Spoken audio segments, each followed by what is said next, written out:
Assalamualaikum warahmatullahi wabarakatuh. Alhamdulillah, salatu wassalamu ala rasulillah, amma ba'd.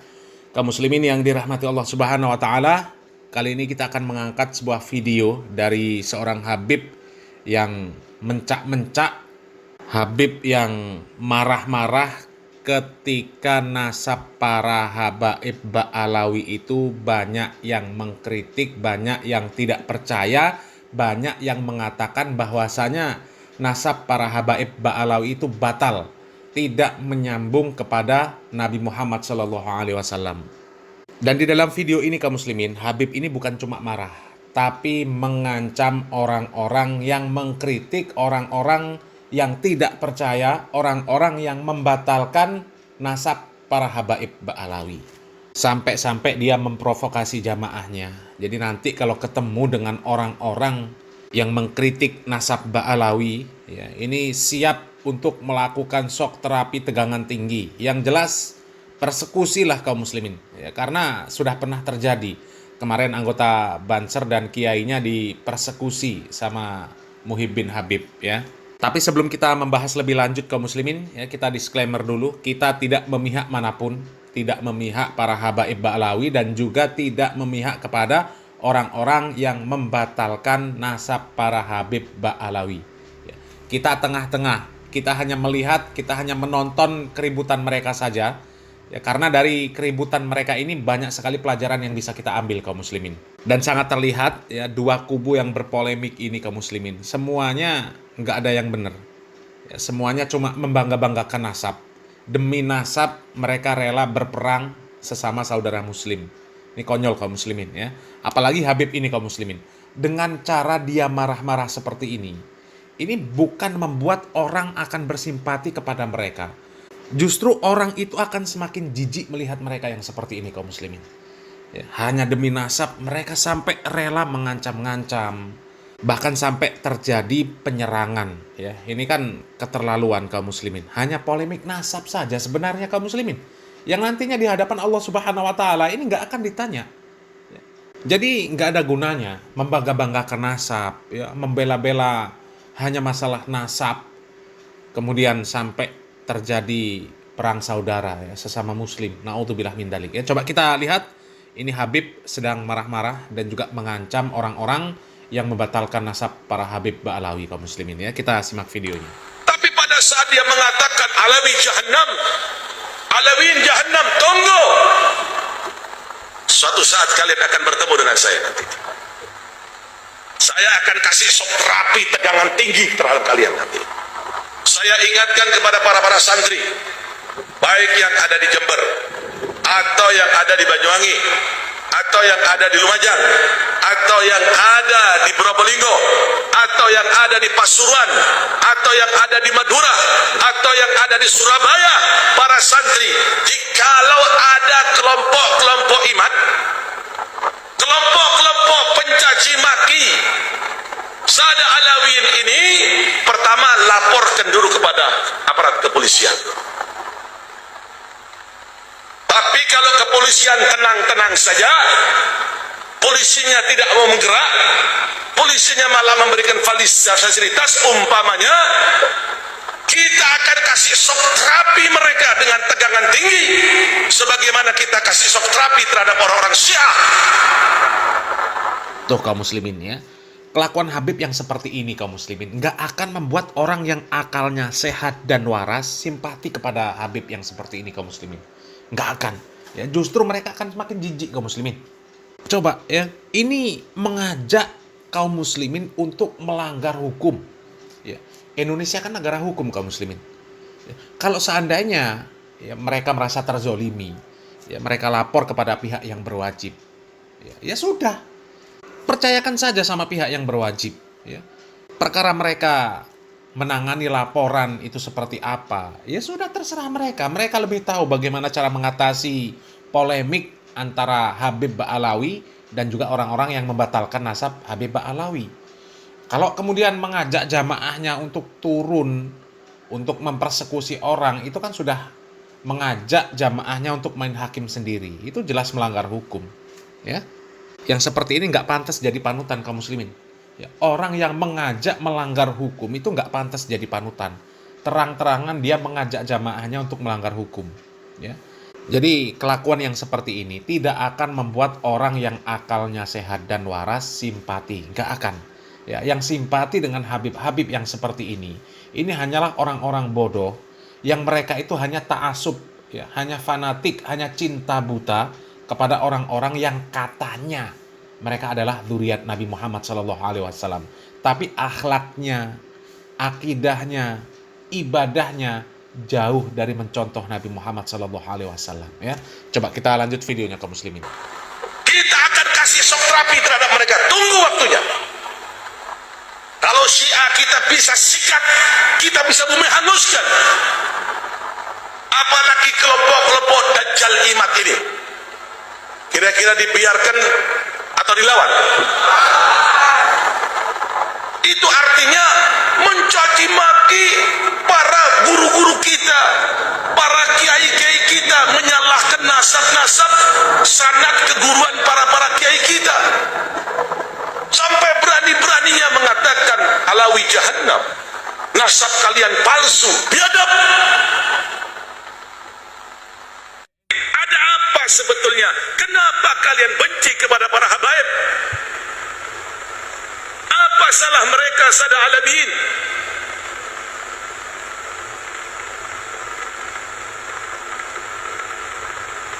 Kami akan kasih shock terangan tinggi nanti. Kami akan berikan shock tegangan tinggi. Makanya kami periksa. Ada kelompok imat tadi malam di Jember. Saya katakan, kenapa tidak lapor secepatnya? Kita akan kasih shock terapi. Dimanapun dia sembunyi, kita akan kasih shock terapi. Kita periksa beberapa tempat yang mencurigakan. Tidak ada, kita akan kasih shock terapi. Setuju tidak? Setuju tidak? Kira-kira Dajjal ini dibiarkan atau dilawan? Dibiarkan atau dilawan? Saya ingatkan kepada jamaah pengajian, sekali lagi, baik yang ada di Pasuruan, yang ada di Tanggul, yang ada di Jember, yang ada di Bangil, yang ada di Surabaya, yang ada di Madura, bangkit panjenengan sedaya sampai neneng panjenengan. Para habaib Bapak Neneng, wah, menantang, ayo di sini 24 jam, tidak kami nggak ada. Tak iblis sungguhan. Tidak ada jalan lain kecuali kita akan kasih shock terapi tegangan tinggi nantinya. Kalau Syiah saja di Madura, di Bogor, di Bondowoso, di Bangil, di Surabaya, di Madura, kita bisa kasih shock terapi dengan tegangan tinggi. Pasukan-pasukan mereka kita rontokkan, apalagi pasukan-pasukan Dajjal Imat ini kita akan berikan shock terapi dengan tegangan tinggi. Kalau tidak gitu, tidak akan pernah selesai ini. Tak bisa dialog paring Wahabi ini, Pak. Tak bisa portapor yolon purambu. Setuju? Yang penting kita kasih tahu kepada aparatur pemerintah terlebih dahulu. Kalau apa perintahnya tenang-tenang, sudah beres, jihad fisabilillah. Setuju? Saya sudah instruksikan pada para santri. Saya minta kepada Alawin, gam, ayo Alawin, gam, bangkit kalian ya Alawin, para ulama-ulama Alawin, la taskutun. Jangan diam. Memang diam itu emas. Tapi kadang-kadang diam itu diibaratkan seperti api dalam sekam. Membakar kalau kita biarkan. Kadang-kadang permasalahan itu perlu argumentasi yang kuat, tidak cukup dengan diam. Perlu pembuktian, perlu sejarah. Dan kami telah menemukan kata kitab abad keempat, tidak ada yang ingkar. Tuh kaum muslimin, ya. Orang yang akalnya sehat dan waras, orang yang cerdas, nggak akan simpati melihat video-video yang seperti ini kaum muslimin. Nggak akan simpati. Meskipun dikatakan para habaib itu terzolimi, orang-orang membegal nasab mereka, tidak percaya nasab mereka, ingin membatalkan nasab mereka, ya, mereka nggak akan simpati kalau kelakuannya seperti ini, kalau akhlaknya, adabnya seperti ini kaum muslimin. Ya, hanya karena polemik nasab sampai bertengkar dengan saudara sesama muslim. Bahkan bukan tidak mungkin ini terjadi perang betul sesama muslim. Padahal mereka ini orang-orang yang satu kolam. Mereka kan orang-orang yang mengklaim bahwasanya mereka adalah Asy'ariyah, Maturidiyah, bermadhab Syafi'i, orang-orang yang bertasawuf, orang-orang yang paling ahlu sunnah wal jamaah. Di luar mereka itu sesat, di luar mereka salah semua, di luar mereka itu masuk neraka. Tapi kenyataannya mereka seperti ini kaum muslimin. Apakah ini contoh ahlu sunnah wal jamaah? Coba. Ini kan masalah yang nggak penting lah kaum muslimin. Masalah nasab itu masalah yang sama sekali nggak penting. Nggak penting. Untuk apa nasab dibegal? Ya, untuk apa juga nasab dibangga-banggakan? Untuk apa coba? Ya, di hadapan Allah Subhanahu Wa Taala nasab itu nggak akan berguna, nggak akan ditanya ente anak siapa, itu nggak akan ditanya, nggak akan ditanya. Ya, nggak akan dihisap nanti di hadapan Allah Subhanahu Wa Taala. Ini zuriat Nabi Muhammad SAW bikin barisan sendiri. Nanti zuriat Fir'aun bikin barisan sendiri. Ya, zuriat Haman bikin barisan sendiri. Zuriat Nabi Adam bikin barisan sendiri. Nggak ada yang seperti itu. Ya, jadi ini dua-duanya nggak benar. Ya, masalah nasab dijadikan keributan. Yang satunya nasab juga dibela-bela sampai perang dengan saudara sesama muslim. Ini kan sama-sama nggak benar kaum muslimin. Padahal mereka itu ya lebih baik berdakwah bagaimana menyampaikan agama yang hak ini kaum muslimin, ya bagaimana menyampaikan ilmu ini kepada kaum muslimin supaya kaum muslimin ini faham tentang syariat Islam yang hak. Karena kalau kaum muslimin ini sudah faham tentang syariat Islam yang hak tanpa disuruh meninggalkan sesuatu, ya mereka akan meninggalkan dengan sendirinya. Ya, tanpa diprovokasi. Kalau mereka tahu ceramah para habaib nggak benar, mereka nggak akan dengar ceramahnya. Simple. Begitu juga dengan para habaib. Mau dibegal nasabnya, mau dicaci maki seperti apa, terserah. Nggak usah ditanggapi. Fokus dengan berdakwah, fokus dengan mencerdaskan umat. Dan kembali lagi, umat kalau sudah cerdas, mereka faham akan syariat Islam, mau dicaci maki seperti apapun, mau dikatakan nasabnya nggak nyambung kepada orang-orang yang memang benar nasabnya itu nyambung kepada mereka, mereka nggak akan peduli karena itu nggak penting. Ya, yang penting bagi mereka ini bagaimana mengamalkan syariat Islam yang benar. Nggak perlu ribut-ribut masalah nasab, itu nggak perlu. Ya. Dan kalau kita lihat kaum muslimin, ya polemik para habaib, ya katakanlah kita fokus ke video ini kaum muslimin ya. Ujian para habaib ini kaum muslimin, kalau dibandingkan dengan ujian para asatid salafi, itu nggak ada apa-apanya kaum muslimin. Tapi apakah para asatid salafi sampai merespon sedemikian rupa, sampai memprovokasi jamaahnya, ya, untuk mensweeping kelompok-kelompok yang tidak suka dengan para asatid salafi, yang mencaci maki dan lain sebagainya? Nggak ada kaum muslimin. Ya, padahal kalau kita lihat ujian para asatid salafi itu sangat luar biasa. Kajian mereka ditolak, kajian mereka dibubarkan, bahkan difitnah dengan fitnah yang macam-macam. Antek Yahudi, antek Syiah, antek Amerika, antek Inggris. Katanya digaji per bulan 20 juta untuk merusak umat Islam, untuk membuat provokasi. Ya, katanya pertimbangan beragama orang-orang salafi, para ustadz salafi itu bukan dalil tapi fulus. Coba, ujian-ujian yang seperti itu kaum muslimin, udah malek para asatid salafi kaum muslimin. Udah nggak heran lagi. Ya, coba lihat kaum muslimin. Ada yang bahkan sampai pondok pesantrennya diserang, dibakar di Lombok itu, tempatnya Ustadz Mizan. Ya. Kemudian kisah Ustadz Yazid bin Abdul Qadir Jawas rahimahullah yang rumahnya dikepung. Ya, karena apa? Karena dakwah kaum muslimin, menyampaikan agama. Bukan karena membela nasab yang katanya nyambung kepada moyang-moyangnya terdahulu, ya. Bukan. Kalau dicaci maki itu mereka biasa kaum muslimin, diserang itu biasa. Hal yang remeh-temeh lah kaum muslimin, ya. Coba, apakah ada dari para asatid salafi yang kemudian memprovokasi jamaahnya untuk mencari orang-orang yang memerangi Ustadz Salafi? Orang-orang yang membubarkan kajian, yang menyerang pondok pesantren, yang mengepung Ustadz Yazid bin Abdul Qadir Jawas rahimahullah. Nggak ada. Mereka fokus dakwah. Sampai beliau Ustadz Yazid rahimahullah meninggal dunia. Nggak ada memprovokasi jamaahnya kaum muslimin. Nggak ada. Cukup dengan fokus berdakwah, sampaikan syariat Islam yang hak, supaya kaum muslimin ini faham tentang syariat Islam. Ya, kalau kaum muslimin itu sudah paham tentang syariat Islam, mereka itu akan sadar untuk apa dan untuk siapa loyalitas ini mereka berikan. Ya, nggak bisa loyalitas kita itu hanya diberikan kepada orang yang kita tokohkan, kepada orang yang kita ini fanatik kepada mereka, kepada ormas. Nggak bisa kaum muslimin. Ya, loyalitas kita itu kita berikan terhadap syariat Islam, terhadap agama Allah Subhanahu wa Ta'ala. Ya, kalau sebatas ustadznya, kiainya, habibnya, dikatakan nasabnya nggak nyambung, ya katanya keturunan Dajjal dan lain sebagainya, nggak usah diurus, ya, nggak usah ditanggapi. Ya, itu nanti punya hisab sendiri di hadapan Allah Subhanahu wa Ta'ala. Ngapain kita capek-capek ngurusin yang seperti itu? Cukup fokus berdakwah dengan benar. Kalau kita berdakwah dengan benar, mau orang mencaci kita seperti apapun, ya, nggak usah diperdulikan. Ya. Nanti ada pertanggungjawaban sendiri mereka itu di hadapan Allah Subhanahu wa Ta'ala. Selesai. Ya.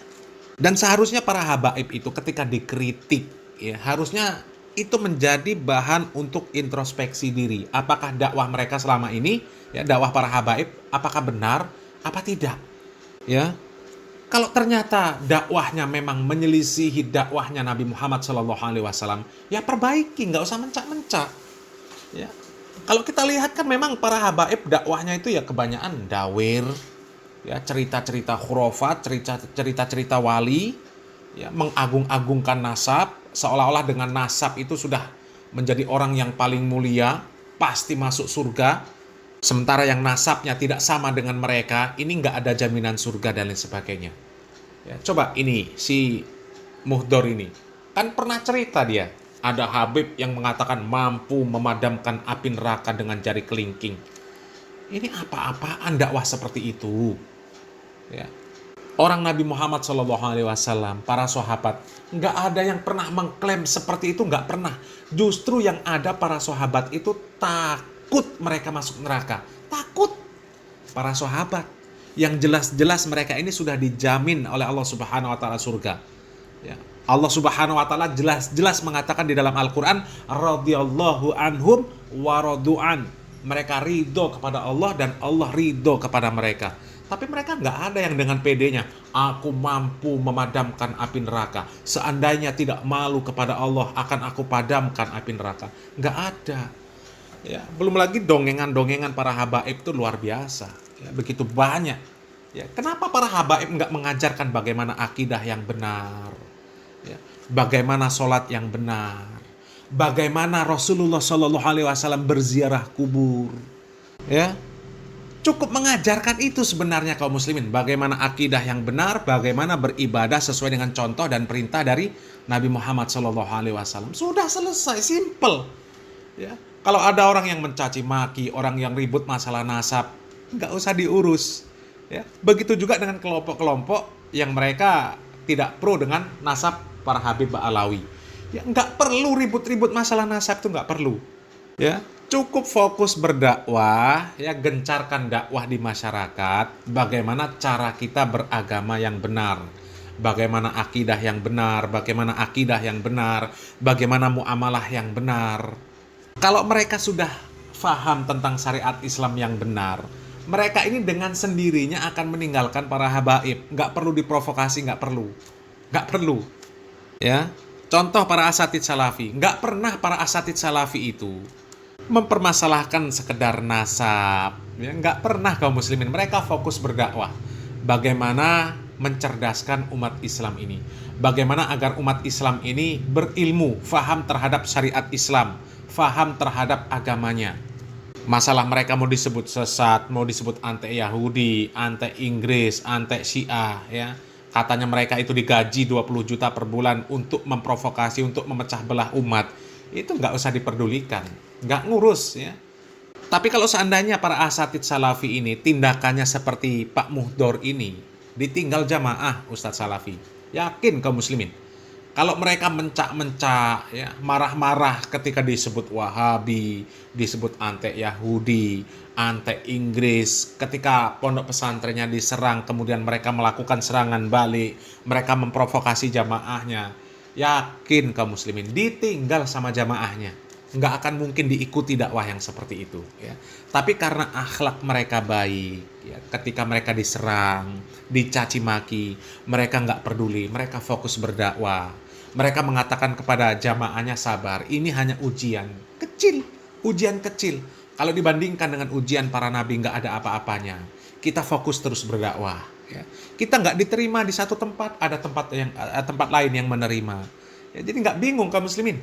Ya, kalau seperti ini kaum muslimin, mereka padahal sama-sama akidahnya katanya Asy'ariyah Maturidiyah, sama-sama bermadhab Syafi'i, sama-sama bertasawuf, katanya sama-sama ahlu sunnah wal jamaah, tapi ternyata ya hancur lebur mereka kaum muslimin. Ya, mereka bentrok dengan orang yang seakidah, semadhab, ya, dan juga katanya seahlu sunnah wal jamaah. Kan parah kaum muslimin. Ya, mudah-mudahan kita bisa mengambil pelajaran dari kejadian-kejadian yang seperti ini kaum muslimin, ya, dan mudah-mudahan ya orang-orang akan hilang simpati dengan sifat-sifat yang seperti itu kaum muslimin, ya. Mereka akan mengikuti dakwah yang memang benar-benar murni untuk mencerdaskan umat Islam, ya. Salam waras, salam akal sehat, barakallahu fikum. Wassalamualaikum warahmatullahi wabarakatuh.